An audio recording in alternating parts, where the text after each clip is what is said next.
Содействовать установлению профессиональных связей, обмену опытом и внедрению лучших практик среди молодых ученых и опытных исследователей. Главная цель семинара совещания, которое прошло по инициативе команды Абхазии и мастерское управление «Сенеж». В ходе заседания был намечен ряд важных вопросов. Ключевые направления – сельское хозяйство и туризм. Мы сейчас работаем еще над одной серьезной темой, это схема территориального планирования, где нам будет понимание того, как и где развивать именно туристическую отрасль в том числе. То есть и в первую очередь все-таки это должны быть, наверное, не просто отели, гостиницы, но и, разумеется, там должна быть некая лечебно-санаторно-курортная история. Так нам расширит курортный сезон и вообще лечебно-диагностическую историю.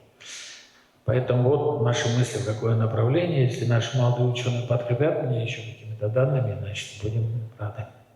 В работе круглого стола приняли участие члены Совета молодых ученых при президенте Абхазии, а также представители академического сообщества и эксперты из Абхазии и России. Алена Гейт, победитель первого конкурса «Лидеры России», в своем докладе рассказала о различных возможностях карьерного роста. В чем основной дефицит? Тут, конечно, я как руководитель кадрового агентства скажу, основной дефицит – это люди. И развитие науки и развитие страны, оно максимально зависит от возможностей реализации человеческого потенциала. А о том, как его можно развить, как его можно реализовать и какие есть на поверхности действия, довольно быстрые действия, которые можно уже взять в план мероприятий, вот об этом мы сейчас и поговорим. Называется это «Портфельная карьера». О чем мы поговорим? Вообще про модель стандартную карьеры, не только в треке науки, не только в треке ученых, но и вообще. И поговорим, а что еще может быть, как можно из одного человека, из нашего пула молодых ученых получить больше результатов для страны, для общества. И вот в том числе я записывала те предложения, те проблемы, которые коллеги обозначали, к ним тоже как-то отнесусь. Абхазский институт гуманитарных исследований проводит большую работу по привлечению молодых специалистов. Директор АБГИ Арда Ашуба подчеркнул, что молодым ученым обязательно надо выезжать за пределы республики и повышать квалификацию.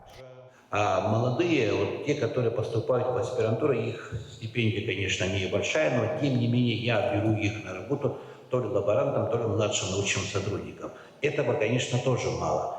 Но люди должны выезжать, получать еще дополнительное образование. Мы со своими друзьями ведем диалог для того, чтобы выездная была конференция или же чтение лекции за пределами Абхазии. Это, например, в Москву или там Северо-Кавказский федеральный университет или Южный федеральный университет. Так они довольны приезжать. Во-первых, они не несут расходы, но плюс еще они проявляют друзей, подходы, изучения. Вот это немного стимулирует деньгами, конечно, мы не можем поощрять, но тем не менее, когда вот в течение года, в 2-3 раз человек принимает участие на научных конференциях, его заинтересует. Ну и плюс, конечно, мы обращаемся, вот тот, кто отличился, что получил какую-то премию, там, ну, скажем, даже грамоту, это уже играет большую роль. Таким образом только можно заинтересовать молодых ученых, чтобы они не уходили, не бросали науку. Статьи абхазских предпринимателей, участников конкурса «Гостеприимная Абхазия» появятся в старейшем российско-научно-популярном журнале «Мир музеев». Об этом рассказал в ходе круглого стола продюсер Федерального центра гуманитарных практик РГГУ Андрей Суиликов. Кроме того, молодых ученых Абхазии пригласили на Всероссийский съезд Совета молодых ученых и студенческих научных обществ, который проводится ежегодно в начале июля. Аманда Пакеля, Раму Камке, Абхазское телевидение.